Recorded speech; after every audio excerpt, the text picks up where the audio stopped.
February 12, 1969, exactly 5 months and 4 days before the launch of Apollo 11, America's mission to put man on the moon, which would put the Soviets to shame at the height of the Cold War, newly elected President Richard Nixon received some disturbing news that if the Soviets decide to strike first, there's no way for America to intercept an incoming nuclear missile. And the reason for this massive vulnerability was that the US's anti-ballistic missile systems were not advanced enough just yet.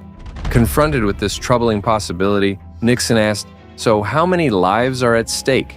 To his dismay, the answer was somewhere between 20 to 150 million Americans out of the 202 million total population at the time, who would have nowhere to hide. As the Pentagon estimated, there were no more than 60 million stocked shelter spaces across America, mostly in downtown and urban locations. So, the only logical step was to build more bunkers and turn America into a fortress, which would cost more than $500 million in the next 5 years. So what did Nixon do? Well, on June 24, 1969, 132 days from the first briefing, unbeknownst to the American public, Nixon put out this document, a top-secret National Security Decision Memorandum number 16, which had no mention of expanding bunkers or fallout shelters in the U.S. But it specifically asked for one thing, which was to make sure that the Soviet Union must not be able to cause more American casualties than they themselves would be willing to endure.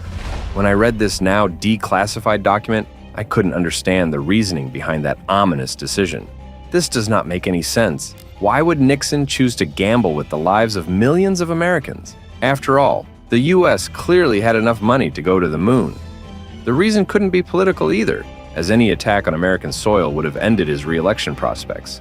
So I dug in and found the answer in the realm of game theory. And it might surprise you. What American strategists figured out that when tensions are high, even a simple defensive posture, such as building more fallout shelters at such a massive scale, would upset the delicate balance that kept the peace.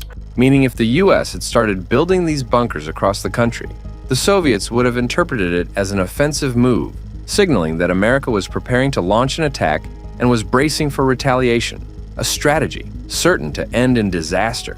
So this simple but deliberate move of strategic patience, in other words, doing nothing and potentially risking 150 million American lives, bought us 6 more years until October 1st, 1975, when America's safeguard anti-ballistic missile systems finally came online and were capable of intercepting incoming Soviet ICBMs.